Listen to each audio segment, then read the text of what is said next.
Well, let's turn now to a video that has gone viral. You may have seen it, or at least seen the link. I know I watched it along with what was, by this morning, 70 million other people.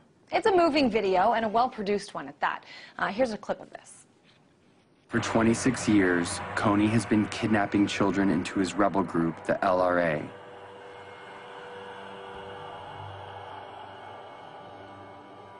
Turning the girls into sex slaves. And the boys into child soldiers. All right, so according to the group's website, the group that makes this is called Invisible Children.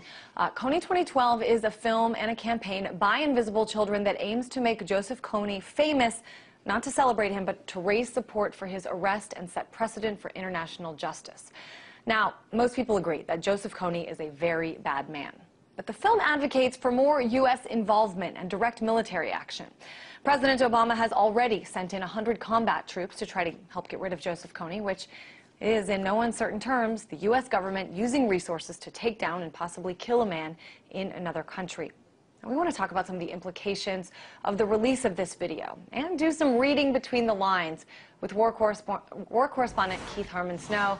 Hey there, Keith. Let's talk about this. 70 million viewers and counting. Kony 2012 is already the fastest growing social media video campaign we've ever seen.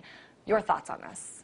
Well, this is absolute propaganda, Christine. Not only is it full of lies, it's simplistic, and it's directing the American public to support further military action in Africa, where we are already there.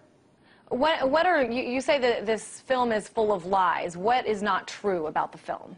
For example, that Kony has 30,000 children in his army. This is not true. Over the last 26 years of Kony's military actions against the government of Uganda, there have been supposedly 30,000 children abducted.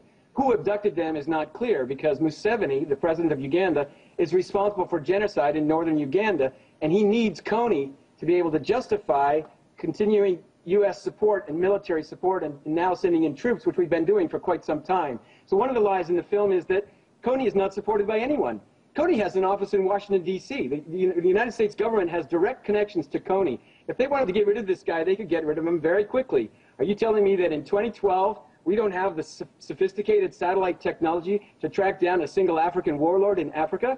Nonsense. Look at Jonas Savimbi, the guy we supported, the CIA supported for years in Angola. As soon as the United States wanted him gone, he was gone within a week, because the United States had Israel send in special forces and eliminate Jonas Savimbi. So Kony is kept there to serve the interests of the United States and to serve the interests of the Ugandan government, because as long as they have a bogeyman to claim is creating these atrocities, Museveni can shed the blame for the genocide against 2 million Acholi people onto this guy, Joseph Kony, and he can always ask the United States and the Pentagon for more military hardware, more aid, which is converted to military hardware, and more troops, and that's exactly what they've done. I mean, I think that this criticism has been launched not just by you, but by a whole lot of people. If the U.S. government wanted to find him, they could. It is, after all, 2012. We have brilliant intelligence officers out there. On the other hand, this is more of a tribal area than even, Afghanistan in a lot of parts of Africa. And, think about how long it took to find Osama bin Laden. And I'm not defending it. I'm just wondering, I mean, there have been a lot of criticism unleashed against this film since it went viral a couple days ago. One of the complaints also is that Joseph Kony hasn't even been in Uganda for the last 6 years. Invisible Children has also been criticized for, only giving a third of their money to actually helping children in Uganda. But the bottom line is their mission has more to do with advocacy and raising awareness, and they've been, pretty honest about this all along. So why should it matter? I mean, you call it a propaganda film. Why should it matter that a couple of guys who raised a bunch of money are putting this out there? Well, what the American public doesn't want to look at is their whiteness. This is all about whiteness. That's why the film starts off with a bunch of white kids, a white child and a white family. And it connects our hearts to the white man. I mean, I'm the white man who went into Africa. In the beginning, it was like I was Tarzan. Here I am in Central Africa on a bicycle. Well, that was 1991. Now I work as a genocide investigator, looking at one of the things that we have to look at is the role of people like myself, like Invisible Children, like John Prendergast, who you see in the film stating another couple of lies, and that is that no one in the U.S. government is going to do enough to stop this problem or do enough. He keeps mentioning the word enough. Enough is his organization.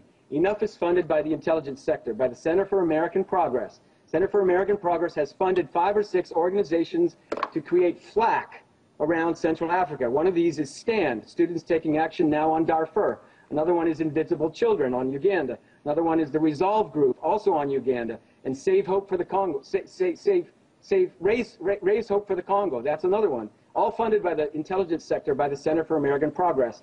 And John Prendergast is the intelligence sector. In 1996, he was an intelligence operative in the National Security Council for William Jefferson Clinton. At the very time that we were invading the Congo from Uganda, and they could have eliminated Kony then when we were sending in all these C-130s, American military on the ground in Uganda in 1996 for the invasion of the Congo.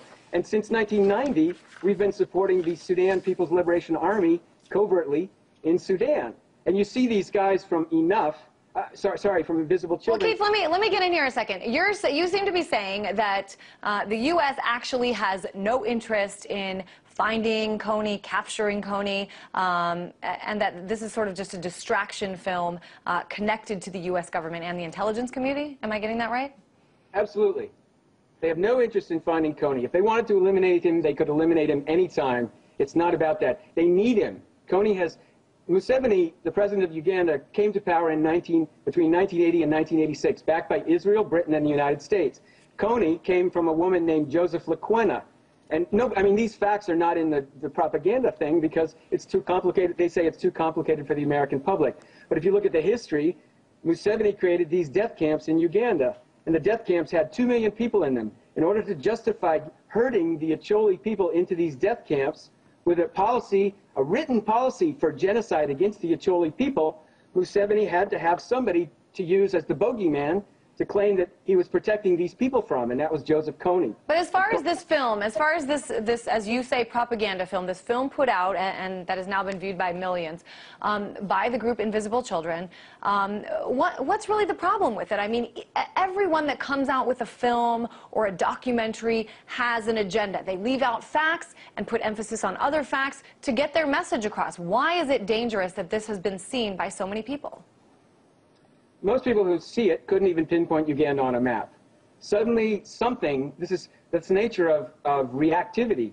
Suddenly something has provoked them to take some action. So Invisible Children has sold out of all of their propaganda, all of their things that you can buy online. So it's a profit-making venture, first of all. Second, it's a bunch of white guys who don't know nothing about nothing. Well, I mean, they know. I mean, I've met these guys. They're from my hometown, and they're, you know, very religious, and they do. They look like blonde surfer. They look like they look like blonde surfer guys. They're very passionate about what they do, but when you say they know nothing about nothing, I mean, these guys have been over there. Do you think it's wrong that they've brought the issue to light for the American people, or are you just saying they're painting the picture falsely? They know better. They're painting the picture falsely. That's how propaganda works. That's how journalists who are supposedly, you know, producing balanced articles work. It's an internal mechanism of self-censorship. Propaganda is essential to distill it down to a few simple facts. And in the case of this film, they're not even correct. All right, all right. No, we do appreciate your perspective. We think it's really important to get that out there. Certainly, if you turn on CNN or Fox today, there's definitely only one side, and that's why we wanted to have you on, to kind of read between the lines for us, and we do appreciate it. War correspondent Keith Harmon Snow.